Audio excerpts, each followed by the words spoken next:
بسم الله الرحمن الرحيم.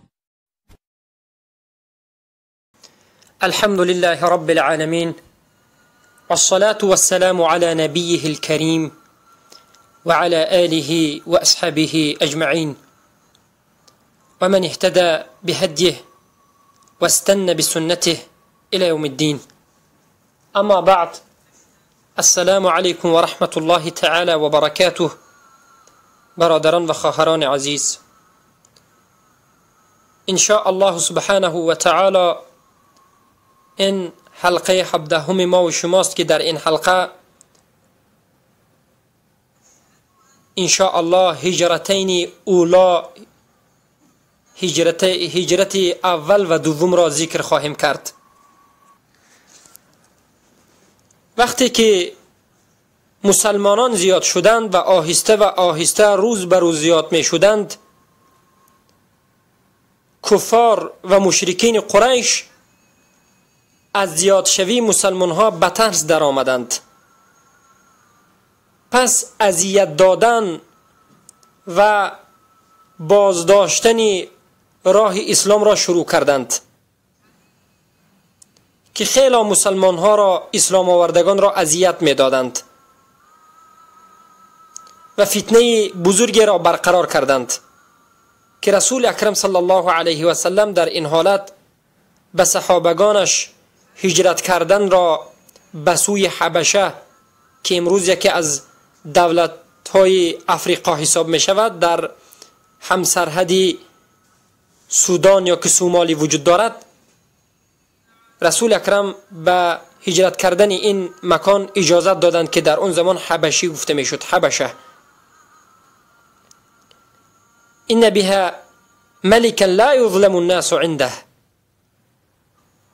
رسول اکرم صلی الله علیه و سلم گفتند که در اونجا یک پادشاهی هست که مردم در نزد او ظلم نخواهد شد، ظلم نخواهند شد. پس مسلمان ها به سوی حبشه هجرت کردند که 12 مرد و 4 زن بودند. خیلی که ابن القیم الجوزی این را ذکر می کنند. و عثمان ابن عفان رضی الله عنه و زنشان رقیه دختر رسول اکرم صلی الله علیه و سلم در این مهاجرین، در درون مهاجرین نیز وجود داشتند و در حبشه چندین وقت زندگی می کنند، در بهترین حالت زندگی می کنند. و یک روز به صحابگان خبر می رسد که گویا قریش همه اسلام آورده اند، که این خبر اصلا دروغ بود، خبری صحیح و درست نبود. بعد از شنیدن این خبر، اون صحابگانی که به حبشه هجرت کرده بودند به مکه باز می گردند و وقتی که باز می گردند از امر با خبر می شوند، از واقعه با خبر می شوند که این خبری که به اونها رسیده است که گویا قریش مسلمان شدند، این یک دسیسه بیش نیست.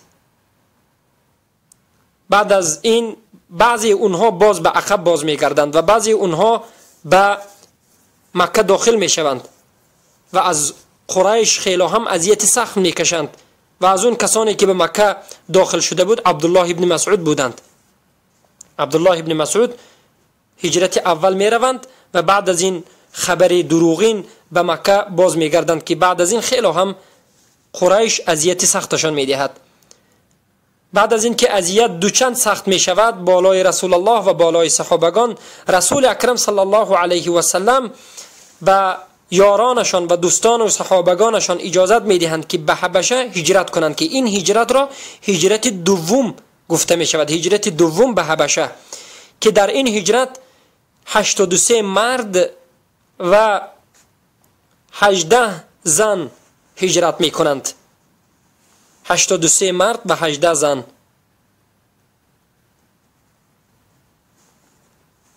که در نزد نجاشی، در زیر ملک نجاشی در بهترین حال، در احسن الحال زندگی می کنند، که قریش از شنیدن این حالت خیلی غضبش می آید. قریشی ها یک مجلس می گذرانند، یک نشست می گذرانند و از خودشان به سوی نجاشی یک نماینده میفرستند که این نماینده عمرو ابن العاص رضی الله عنه پیش از اسلام آوردنشان بود و عبدالله ابن ابی ربیعه، عبدالله ابن ابی ربیعه، که اینها به نزد نجاشی می روند، به نجاشی یک پیشنهاد می کنند و یک خیلی هم گرانبها چیزها را تقدیمش می کنند تا که مسلمان ها را به مکه بازگردانند و در اینجا اذیت و قتل و کشتارشان را صادر کنند، که نجاشی به این گفته های اونها راضی نمی شود که قصه خیلی هم زیاد است. پس این فریبی که می خواستند که مسلمان ها را برگردانند، الله این فریبشان را باز خودشان باز می گرداند. بعد از این دوچند اذیت اونها به رسول اکرم صلی الله علیه و سلم سخت می شود. رسول الله را به یک مکان که شعب ابی طالب می گفتند حصرشان می کنند، به گفته زبان حاضره که روسی است بلکاده می کنند، محاصرهشان می کنند. در بعض روایت های تاریخی 3 سال، در بعضش 2 سال. رسول اکرم صلی الله علیه و سلم را در این مکان حبس می کنند. طعام دادن به دوستان رسول الله و به رسول الله جایز نبود. قریشی ها منع می کردند، خرید و فروش با آنها منع می کنند، که این یکی از سخت‌ترین روزهای مسلمانان بود که در طول تاریخ گذشته است. و از این حصر بیرون می شوند، از این ممانعت قریش و بلکده اونها رسول اکرم صلی الله علیه و سلم نجات می یابند در حالتی که سنشان 49 ساله بودند و در بعضی روایت ها 48 ساله گفتند. و بعد از این که از این حصر بیرون می شوند، بعد از چندین ماهش عمکشان ابو طالب که خیلی دفاع رسول اکرم صلی الله علیه و سلم را می کردند وفات می کند، که سنی 87 سال داشت. در سنی 87 سالگی ابو طالب عمک پیامبر صلی الله علیه و سلم وفات می کند، که ما بیان کردیم که ابو طالب از این دنیا کافر وفات می کند و به دین باباهای و پدر و باباهایش وفات می کند. و رسول اکرم صلی الله علیه و سلم یگان کافر را در روز قیامت شفاعت نخواهند کرد مگرم ابو طالب را شفاعت میکنند. شفاعتشان نه این که از جهنم به جنت، بلکه عذاب جنت، عذاب جهنم را به ابو طالب کمی تخفیف میکنند، سبک میکنند، که یک پای افضال میپوشد که مینه اش جوش میزند، که این از همه سبکترین عذاب جهنم است. اما باقی مانده کافران که به مانند ابو لهب یا دیگر کسا هیچ حدیث صحیح ثابت نشده است که پیامبر صلی الله علیه و سلم اونها را شفاعت بکنند، بلکه همه اون قصه ها ضعیف است و از بعضی از غالی های صوفی ذکر کرده شده است. بعد از این، بعد از یک چند وقت دیگرش، خدیجه رضی الله عنها سیدة نساء العالمین وفات می کنند، بهترین زنی این دنیا. خدیجه، فاطمه، عایشه، آسیه، مریم رضی الله عنهن جمیع،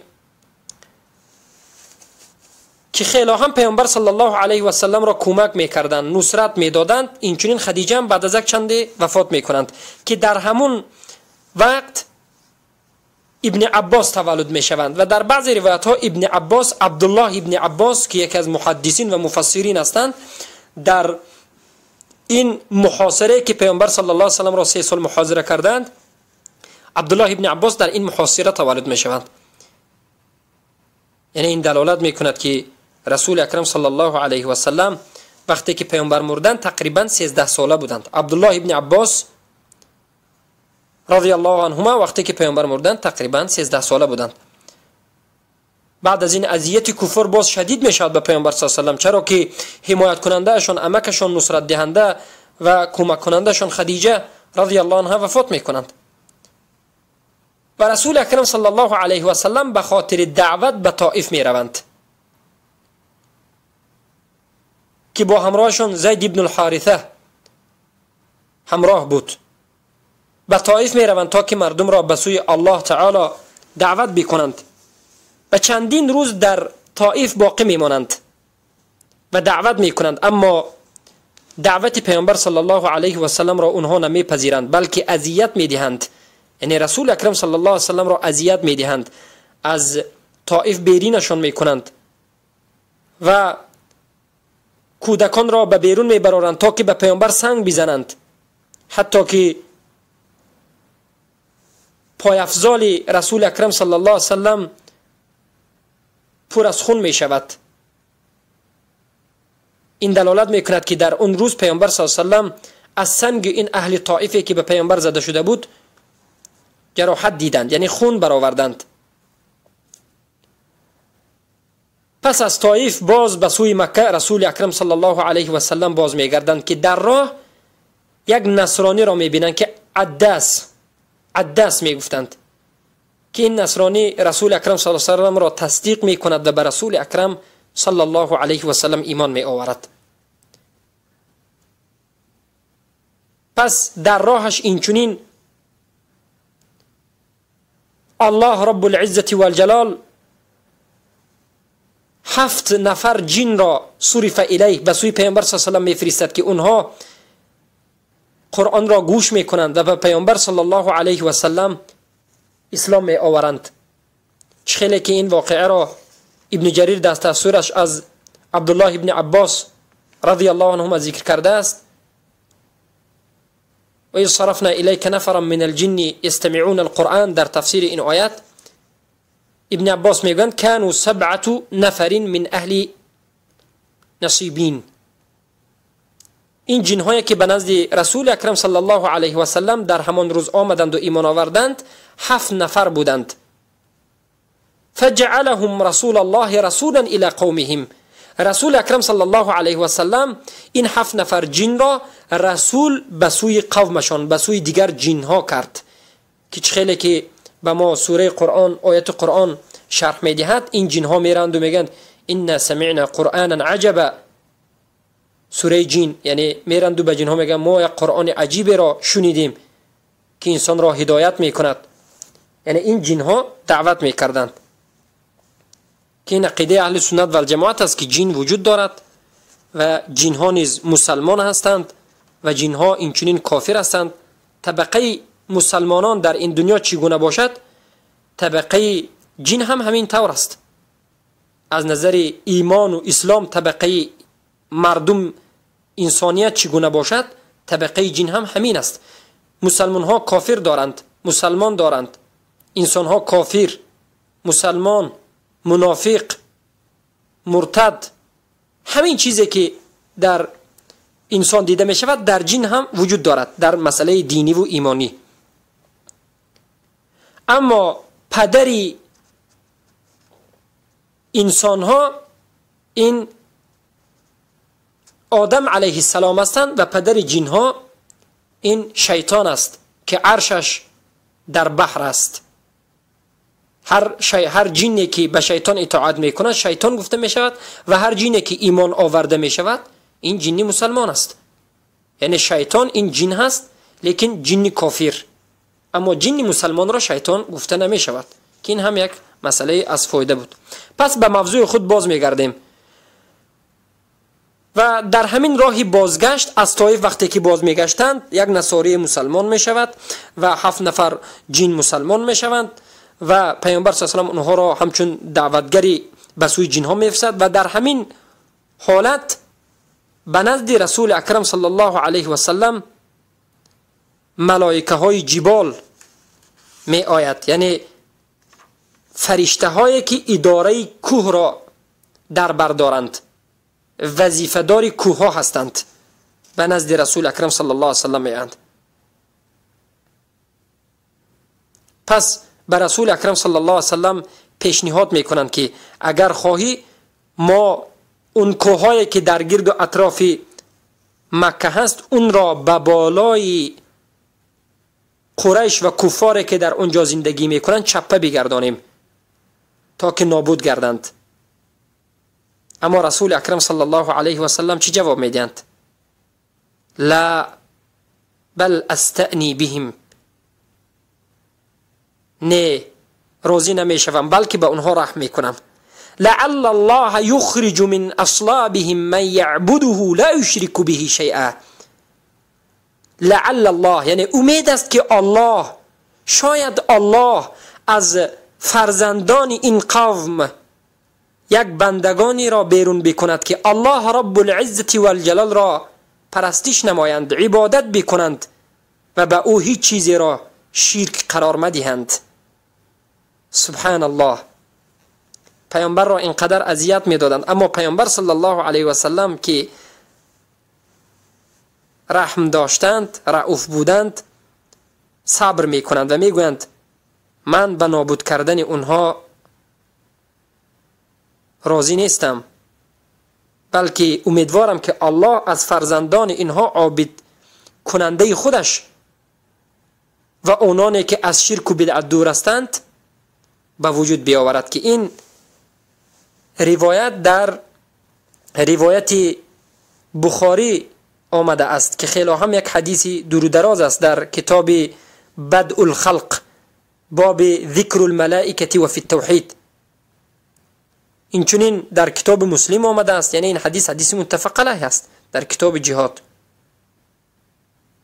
از عایشه رضی الله عنها روایت شده است که عایشه رضی الله عنها به پیامبر صلی الله علیه و سلم میگند ای رسول الله هل اتى عليك يوم كان اشد من يوم احد؟ ای رسول الله آیا به تو یگان روزی آمد که سختتر از روز جنگ احد بود؟ یعنی جنگ احد خیلی روز سخت بود. به خاطر همین عایشه گفتند که از روز احد هم سختتر دیگر روزی را ای پیامبر صلی الله علیه و سلم تو دیده بودی؟ پیامبر صلی الله علیه و سلم میگند که لقد لقيت من قومك وكان اشد ما لقيت منهم يوم العقبه اذ عرضت نفسي على ابن عبد كلال فلم يجبني الى ما اردت. یعنی من از قوم تو ای عایشه به تحقیق خیلی هم سختتر از این روزها را دیدم. پس در طول این حدیث روایت میکنند که فنادانی ملک الجبال، فرشته کوه پیامبر صلی الله علیه و سلم را ندا میکند و سلم علی و بر من سلام داد. ثم قال یا محمد ان الله قد سمع قول قومك لك. ای محمد البته الله به تحقیق شنید اون سخنهایی که قوم تو در حق تو گفتند و من فرشته کوه ها هستم و الله به تحقیق مرا به سوی تو فرستاد تا که مرا امر بکنی به اون امری که میخواهی. اگر خواستی این کوه ها را اخشبین را، یعنی دو کوهی که در دو اطراف مکه بود، به بالای این قریش و کفار خواهم انداخت. پیامبر صلی الله علیه و سلم به جواب این راضی نمیشوند، چخیلی که در بالا ذکر کردیم. پس این حدیث احادیث صحیح است و اینچنین در همین راه یک دعای خیلی هم مشهور را رسول اکرم صلی الله علیه و سلم قرائت کردند که این دعا این است که میگویند اللهم الیک اشکو ضعف قوتی. ای پروردگارا من به سوی تو شکایت میکنم از کمبودی قوتم، از ضعف قوتم و قلت حلیتی و هوانی علی الناس. یا ارحم الراحمین انت ارحم الراحمین، انت ارحم الراحمین و انت رب المستضعفین. تو ای پروردگارا ربی مستضعفین استی. الى من تکلونی الى عدو بعید یتجهمنی.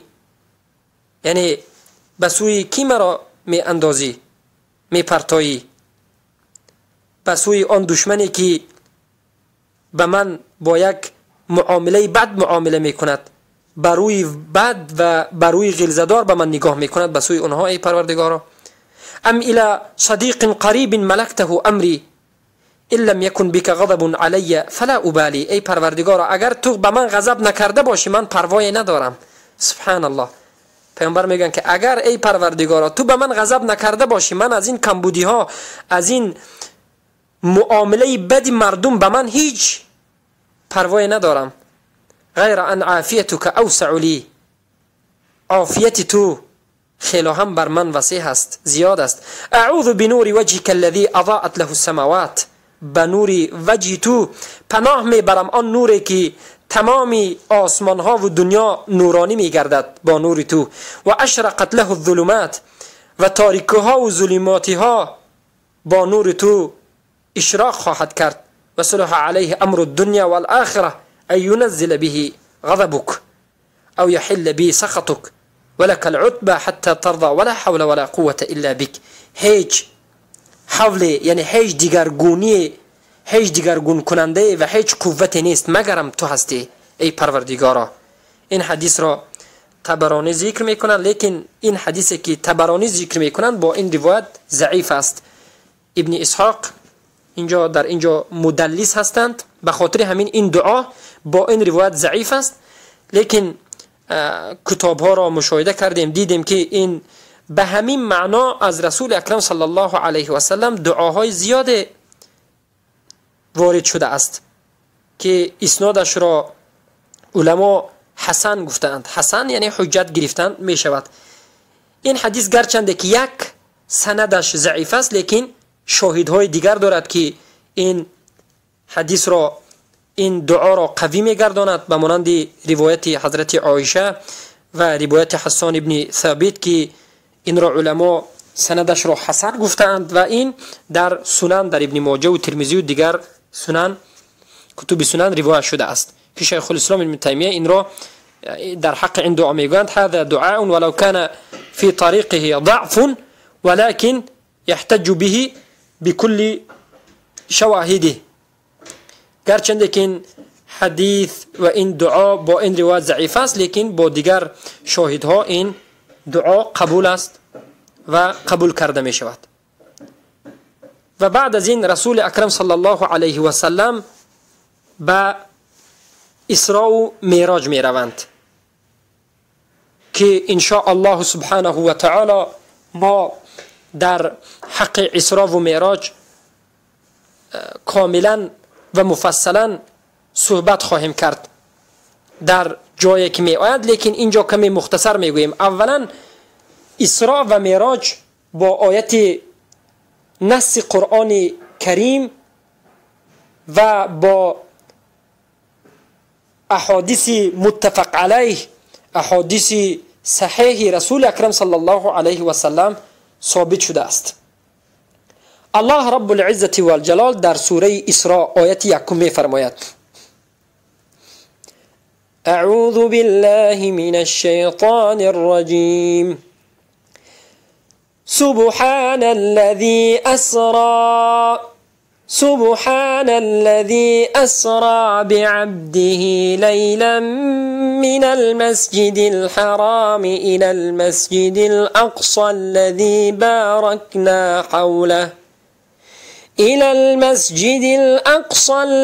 باركنا حوله لنريه من آياتنا إنه هو السميع البصير.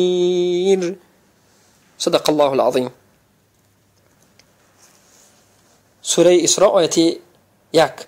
سبحان الذي، در معنای سبحان علما خیلی هم سخن کرده اند که کلمه سبحانه به سه معنا می آید.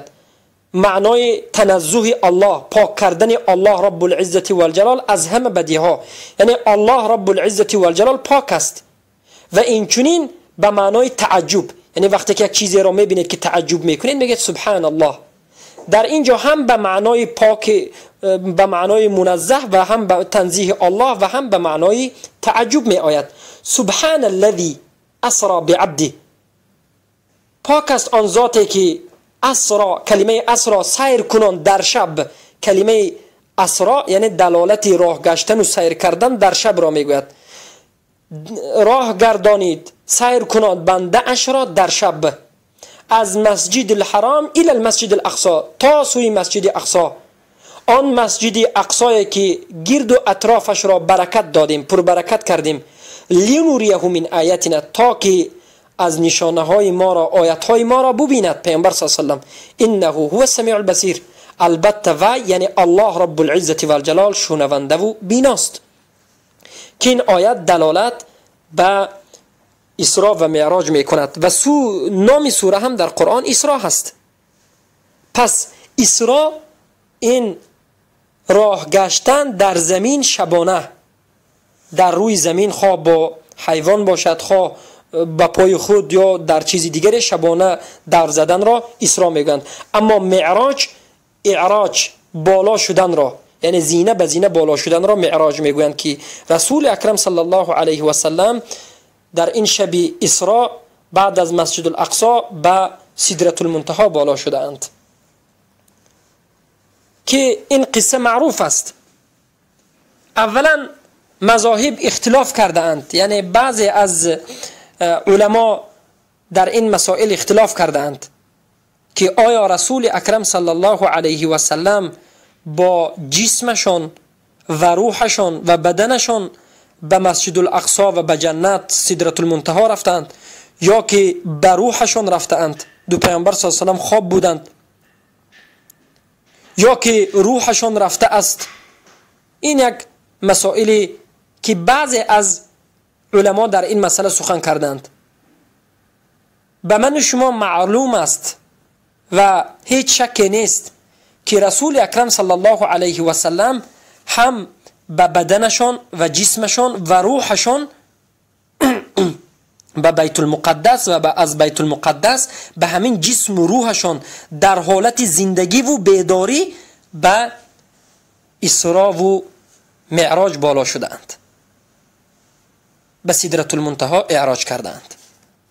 خیلی که این قولی اجماع اهل سنت و الجماعت، یعنی اکثر جمهور اهل سنت و الجماعت می باشد. اما قول دوم این قولی است که میگویند رسول اکرم صلی الله علیه و سلم نه به جسم و نه در بیداری بلکه به روحشان به جنت رفته اند، یعنی روحشان به جنت رفته است. خود پیامبر صلی الله علیه و سلم در جایشان خواب کردند که این قول خیلی هم قول ضعیف است که بعضی از انسان های نگفته است و بعضی از دیگر انسان ها یا که میگویند قول سوم رسول اکرم صلی الله علیه و سلم خواب دیده اند، در خوابشان خواب دیده اند، که این از همه قول ضعیف ترین است و باطل است. اولین چیزی که دلالت میکند که رسول اکرم صلی الله علیه و سلم هم جسمشان، یعنی هم بدن جسمان، هم روحشان و در حالت زندگی رفته اند، این کلمه عبد در سوره اسراء است. الذي اسرى بعبده، عبد در زبان عربی علما میگن در تفسیر این آیت عبد همان وقت گذاشته می شود که انسان به روحش و به جسمش در حالت زندگی به یک جا سفر کند، این را عبد گفته می شود. در غیر این حالت این را عبد گفته نمی شود. و این چون خود رسول اکرم صلی الله علیه و سلم این را بیان کردند و این عقیده اهل سنت و الجماعت است که رسول اکرم صلی الله علیه و سلم با جسمشان و بدن، جسم و بدن در حالت بیداری و با روحشان همه یک جایه، مثل یک من و شما که زندگی میکنیم، به بیت المقدس مسجد الاقصی، از اونجا به طبقه هفتم آسمان و از اونجا به سدرة المنتهی رفته اند. خیلی که احادیث صحیح به این دلالت میکنه. و ابن القیم جوزی هم در کتاب زاد المعاد میگن ثم عرج به الى فوق السماوات بجسده و روحه الى الله عز وجل. ان رسول اکرم صلی الله علیه و سلم بعد از این که به مسجد الاقصی سیر کرد و رسید، به جسمش و به روحش در حالت بیداری به نزد الله رب العزت و الجلال بالا شد و با الله سبحانه و تعالی صحبت کرد و الله نماز را به پیامبر صلی الله علیه و سلم فرض کرد. در این قصه اسراء و معراج چندین مسائل است. مسئله دیگر این است که رسول اکرم صلی الله علیه وسلم آیا در اسراء و معراج الله را دیده اند یا نه؟ ما این را به شما بیان کردیم در حلقه های گذشته که رسول الله صلی الله علیه و سلم در اسراء و معراج الله را ندیده اند، بلکه به الله سخن کرده اند، به واسطه به الله صحبت کرده اند. و کسانی که میگویند که الله را دیده اند، اینها فرقه و مذاهب غلو کرده و اکثریت صوفی ها این سخن را میکنند. قول صحیح این است که پیامبر صلی الله علیه و سلم در شب اسراء و معراج به الله صحبت کردند و الله را ندیده اند. و مسئله دیگر این است که آیا پیش از این که رسول اکرم صلی الله علیه و سلم در این شب به رسول اکرم صلی الله علیه و سلم نماز فرض شود، رسول الله نماز میخوندند و صحابگان نماز میخوندند؟ البته علما در این مسئله همه اتفاق میکنند که رسول اکرم صلی الله علیه و سلم پیش از فرض شدن 5 وقت نماز هم نماز میخوندند. بعضی از علما میگن بالغدو والآصال، بالغدو والآصال، چخیلی که در آیت قرآن آمده است. ابی قتاده روایت میکنند که رسول اکرم صلی الله علیه و سلم با صحابگانشان پیش از فرض شدن این 5 وقت نماز در اول اسلام در سحر و در بیگاه در یک روز 2 مرتبه نماز میخوندند و این روزه میداشتند. روزهشان مثل ماه مبارک رمضان نبود، چرا که ماه مبارک رمضان در مدینه فرض شد. اما در مکه در اول اسلام هر ماه در 3 روز در بین ماه روزه میگرفتند و در بعضی روایت ها در اول ماه، در آخری ماه، در اولی ماه، مثل روزه‌داری امت گذشته. و امام نووی رحمت الله علیه میگویند که اول الله رب العزت و الجلال در اول اسلام پیش از فرض کردن نماز 5 وقته نماز تهجد را به بندگانش، به مسلمانان فرض میکند. بعد از این را منسوخ میکند با تیسر له، یعنی چقدر توانید خسته نماز تهجد میخوانید، یعنی واجبیت برداشته می شود.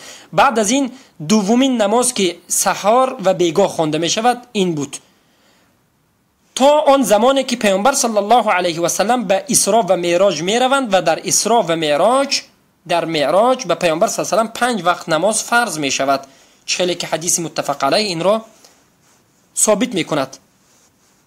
و بعد از این تمام مسلمان ها از اون روز تا بعد 5 وقت نماز را میخوانند. اما باید دانید که این 5 وقت نماز هم پیش از هجرت کردن به مدینه بر رسول اکرم صلی الله علیه و سلم فقط 2 رکعت فرض شده بود، یعنی 2 رکعت بامداد، 2 رکعت پیشین، 2 رکعت عصر، 2 رکعت شام، 2 رکعت خفتن. چخیلی که عایشه رضی الله عنها روایت میکنند فرضت الصلاة اولا ركعتان فلما هاجر زاد عليه فرضت 4 زيد، يعني 4 ركعات، أقرت صلاة السفر وزيدت صلاة الحضر. عائشة رضي الله عنها روایت میکنند که در اول اسلام وقتی که نماز 5 وقته در اول در اسراء و معراج فرض می شود 2 رکعت بود و بعد از این در مکه صحابگان و پیامبر 2 رکعت می خوندند.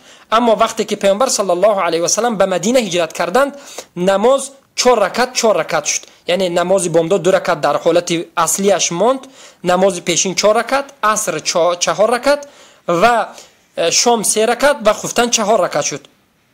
نماز مسافر برای همین وقتی که مسافر شدید به اصل باز میگردد. وقتی که کسی مسافر می شود 2 رکعت نماز می خواند، گمان نکنید که شما نماز کم کرده خواندید، این اصلی نماز است. عایشه رضی الله عنها میگه یعنی اصل نماز 2 رکعتی نماز شده بود، به صلات نماز مسافر 2 رکعت اقرار می شود و به نمازی که در مقیم خوانده می شود 4 رکعتی شد. که این یک مسئله در مسئله اسراء و معراج بود. و احادیثی که در این مسئله روایت شده است حدیث متفق علیه می باشد که بخاری و مسلم روایت کردند که از انس ابن مالک رضی الله عنه می باشد که ان رسول الله صلی الله علیه و سلم قال، رسول اکرم صلی الله علیه و سلم میگن اوتیت بالبراق، شبانه میگن پیامبر صلی الله علیه و سلم به من براق آورده شد و هو دابه ابیض طویل. براق یک حیوانی که دراز است، حیوانی دراز است و رنگش سفید بود. فوق الحمار و دون البغل، یعنی از خر کلانتر لیکن از خچیر میده‌تر. قال، پیامبر صلی الله علیه و میگن فرکبته حتی اتیت بیت المقدس، و سوار شدم تا آنی که به بیت المقدس رسیدم. بیت المقدس این مسجد الاقصی که امروز در فلسطین وجود دارد که قبله اول مسلمان ها بود. حتی در مدینه هم در اولهای سال هجرت به اونجا نگاه کنان نماز میخوندند.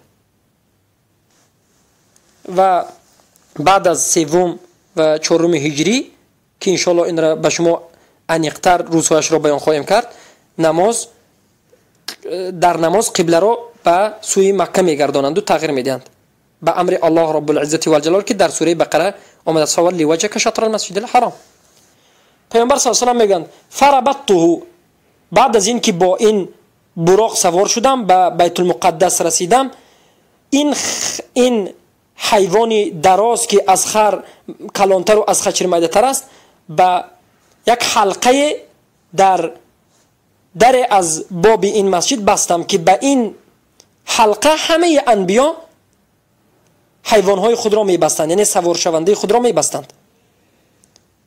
که این را بعضی از علما گفتند که دری که در غرب این مسجد وجود دارد که امروز این در را یهودیان دزدیدند، یعنی از این در را کندند و گرفتند. سبحان الله، امروز یهودی غاصب این مسجد را آهسته آهسته همه چیزهایی که در نزد اسلام یک فضیلت دارد یا که در نزد اسلام یک شهامت دارد اون را نابود میکنند. قال ثم دخلت المسجد،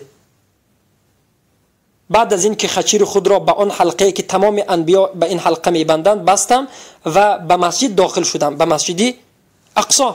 فصلیت فیه رکعتین، در این مسجد 2 رکعت نماز خواندم. بعضی از علما میگن 2 رکعت تحیه مسجد، بعضیشون حمد. ثم خرجت فجاءني جبریل، بعد از این بیرون شدم که جبریل به نزدم آمد علیه السلام و به من 2 اینا ارادات، 2 قدح ارادات که در یک قدح خمر وجود داشت، شراب وجود داشت، در قدح دیگر شیر وجود داشت. فاخترت اللبن، من شیر را اختیار کردم. فقال جبریل گفت اخترت الفطره، ای محمد صلی الله علیه و سلم تو فطرت را اختیار کردی. در این حدیث ذکر نشده است، در دیگر حدیث های صحیح و متفق علیه در روایت مفردات بخاری ذکر شده است که پیامبر صلی الله علیه و سلم میگن اماما للانبیاء، وقتی که پیامبر صلی الله علیه و سلم 2 رکعت نماز میخوانند امام به تمام انبیا امام میشوند، یعنی تمام انبیا و رسول به همون جا وارد میشوند و رسول اکرم صلی الله علیه و سلم به اونها امام میشوند و 2 رکعت نماز میخوانند. سبحان الله. بعد از این همه شدتی که از طائف دیدن، از قومشان دیدن، الله این فضیلت را به پیامبر صلی الله علیه و سلم میدهد همچون یک تسلیت که ای پیامبر صلی الله علیه و سلم تو بهترین انسان های تمام انبیا و رسولی که پیش از تو گذشته است در عقب تو به تو مقتدی هست، تو امام آنها هستی. که حدیث صحیح است، مفردات بخاری و اینچون معنای متفق علیه دارد که پیامبر صلی الله علیه و سلم به انبیا امامتی میکنند و تمام انبیا و رسول در اونجا نماز میخوانند. بعد از این میگویند ثم عرج بنا الى السماء، بعد از این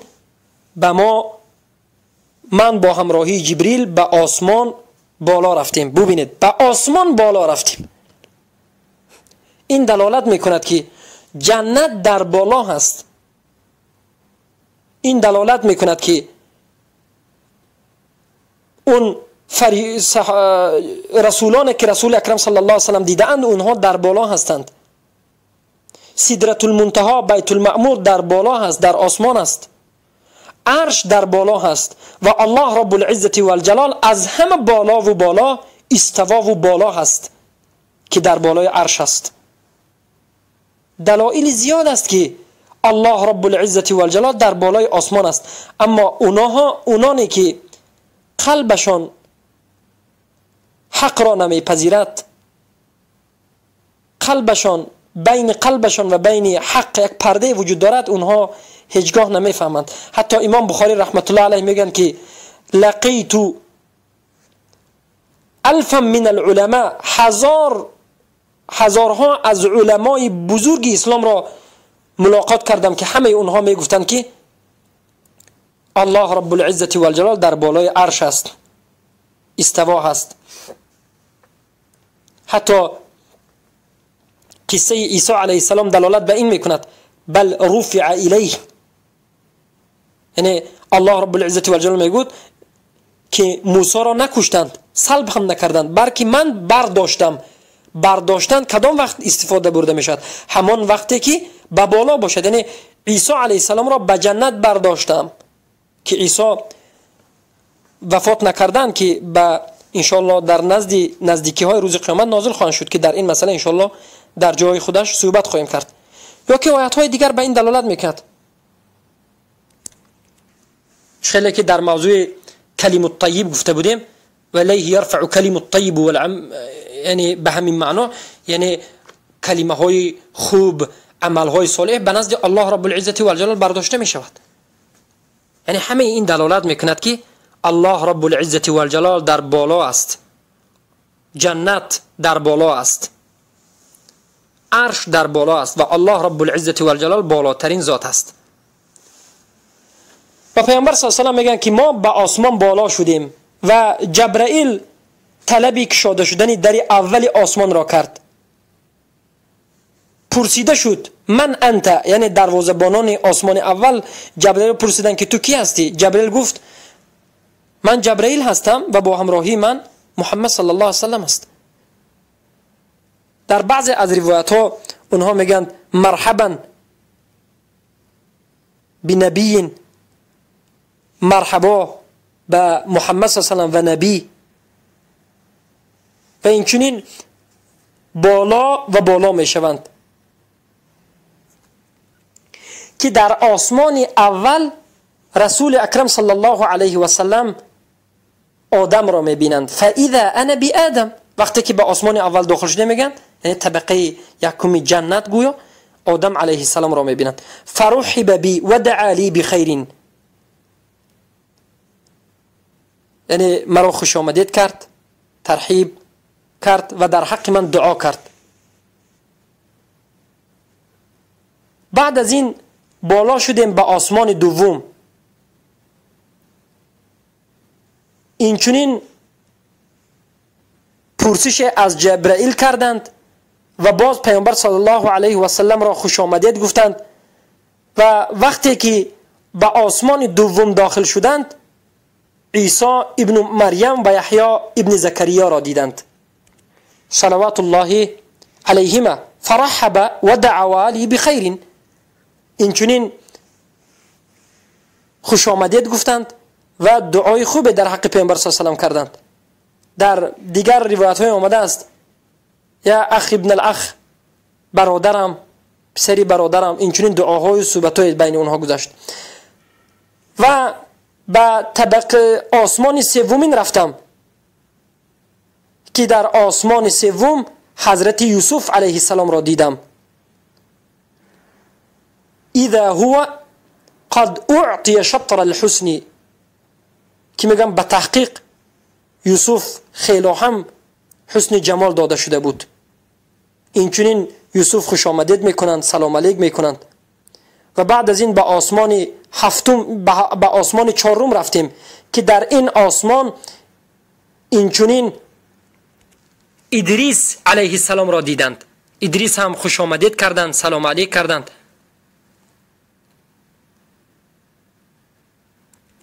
و به آسمان پنجم رفتند که در آسمان پنجم هارون را دیدند. و بعد از آسمان پنجم اینچنین به آسمان ششم رفتند. در همه این طبقات آسمان جبرائیل البته از فرشتگان و نگهبانان در این جنت اجازت میگیرند و اونها اجازت میدهند با یک ترحیب داخل میشن. ما به شما اختصار بیان میکنیم. به آسمان ششم وقتی رفتند موسی علیه السلام را دیدند. اینچنین موسی علیه السلام خوش آمدید گفتند و دعای خوبی کردند و به آسمان هفتم برآمدند که در آسمان هفتم ابراهیم علیه السلام را دیدند مسندن ظهره الى بیت المأمور، که ابراهیم علیه السلام خلیل الله پشتشان را به بیت المأمور تکیه کرده، پشتشان را به بیت المأمور گذاشته تکیه کرده نشسته بودند. بیت المأمور چگونه خانه است؟ خانه معمور یعنی خانه که در این خانه فرشتگان الله را عبادت می کنند، که هر روز به این خانه 70,000 فرشته داخل می شوند و ابدالابد به این خانه وقتی که بیرون می شوند دیگر داخل نمی شوند. 70,000 ملائکه یک روز داخل می شود، وقتی که بیرون می شود ابدالابد دیگر هیچ به این بیت المأمور باز نخواهد گشت. این دلالت میکرد که ملائکه ها خیلی زیاد هستند. از اینجا فهمیدیم که در هر یک طبقه هفتگانه جنت ملائکه ها که با همراه پیامبر صلی الله علیه و سلم رفتند، جبرائیل و نبی رفتند، انبیا و رسول را دیدند. اولین اونها آدم علیه السلام بودند، دومین اونها عیسی و هارون، دومین اونها عیسی و یحیی، سومین اونها یوسف، چهارمین اونها ادریس، پنجمین اونها هارون، ششمین اونها موسی، هفتمین اونها ابراهیم علیه السلام بودند. در دیگر روایت ها آمده است وقتی که آدم علیه السلام را دیدند در گرد اطرافشان غلام های بچه های بازی میکرد و میگشت. وقتی که به طرف راستشان مینگشتند خنده میکردند، وقتی که به طرف چپ مینگشتند گریه میکردند. پیامبر از جبرئیل پرسیدند که چرا آدم وقتی که به طرف راست مینگرد میخندد و وقتی که به طرف چپ نگاه میکند میگرید؟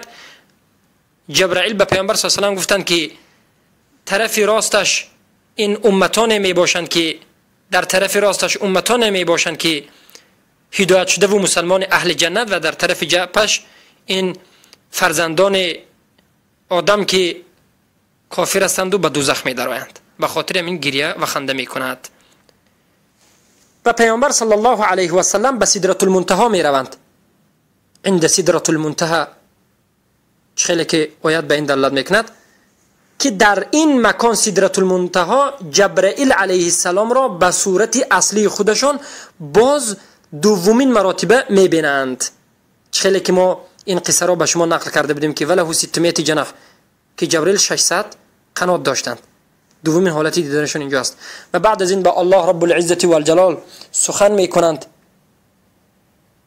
سدرة المنتهی، سدر یک درخت خیلی هم بزرگ است که در بالاترین طبقه جنت است، که میوه هاش خیلی بزرگ و ورق های در این درخت مثل گوش های فیل می باشد. و بعد از این با الله رب العزت و الجلال صحبت کردند و الله را ندیدند و الله 50 نماز را فرض کرد. وقتی که به طبقه ششم بازگشتند به موسی، به نزد موسی گفت ای محمد، امت تو طاقت برداشت این 50 نماز را ندارد، بازگرد و از الله طلب کن که تخفیف کند. اینچنین پیامبر صلی الله علیه و سلم بازگشتند چندین بار این واقعه که رخ داد، بالاخره نماز به 5 وقت فرض شد که پیامبر میگن هی 55، یعنی این نماز 5 وقت است لیکن ثواب 50 وقت نماز را دارد. و وقتی که آخرین بار به نزد حضرت موسی می آیند که نماز 5 وقت شده بود، موسی میگویند که باز به نزد الله رفت از 5 وقت هم کم بکند، امتی تو طاقت این عمل را ندارد. پیامبر میگن من شرم داشتم، یعنی بعد چندین بار به نزد الله رفتم و بار دیگر رفتن شرم داشتم، و به همین این نماز 5 وقت فرض به امت محمد صلی الله علیه و سلم باقی ماند. و این رحلت پیامبر صلی الله علیه و سلم به تحقیق یک معجزه بزرگ از معجزات رسول اکرم صلی الله علیه و سلم بود که الله در این وقت آیات‌های خیلی هم آشکار و باهر خود را به رسول اکرم صلی الله علیه و سلم نشان داد. و در این رحله پیامبر صلی الله علیه و سلم دلالت‌های زیاد وجود دارد، ارشادات و دروس‌های خیلی هم زیاد وجود دارد که مقصد از آموختن ما هم همین است. یعنی مقصد از آموختن سیره رسول اکرم صلی الله علیه و سلم این است که از این سیره مسائل را تعلیم بگیرید، دلالات و بشارات و آیات‌های الله را بشناسید و بفهمید. و اما بعضی از روایت‌هایی که گویا که در این روایت آمده است که قصه اسراء و معراج در پیش از آمدن وحی به رسول اکرم صلی الله علیه و سلم، یعنی پیش از مبعث شدنشون بود که شریک این را روایت میکرد، این غلط است. و این شریک ابن عبدالله ابن ابی نمر می باشد که صدوق میگویند، صدوق و یخطی. محدثی میگن که بسیار حالت در حالت روایت کردن حدیث خطا میکند و این روایت قبول نیست و صحیحش رسول اکرم صلی الله علیه و سلم 1.5 سال پیش از هجرت به اسراء و معراج رفته بودند.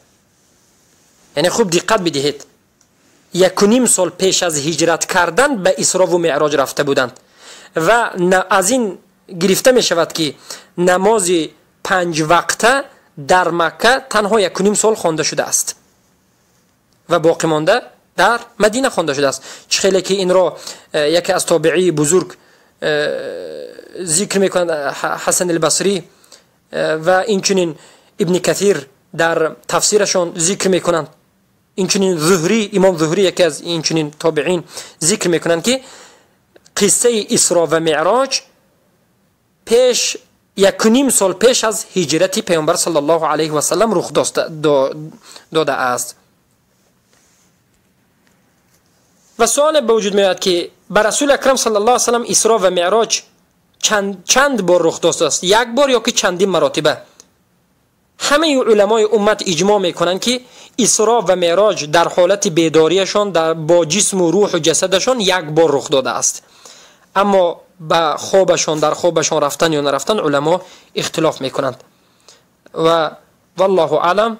این یک مسائلی بود که ما به شما ذکر کردیم و اینچنین در مسئله شب اسراء عبادت کردن، در این شب نماز مخصوصی خواندن، در این روزها چی کردن، در این مسئله ما به شما در حلقه های گذشته گفته بودیم و عموما بار دیگر میگیم که جایز نیست این شب اسراء و معراج را مشخص کردن و در این روز یک عبادت خاصی را انجام دادن بدعت و خرافات است، چرا که شبش معین نیست.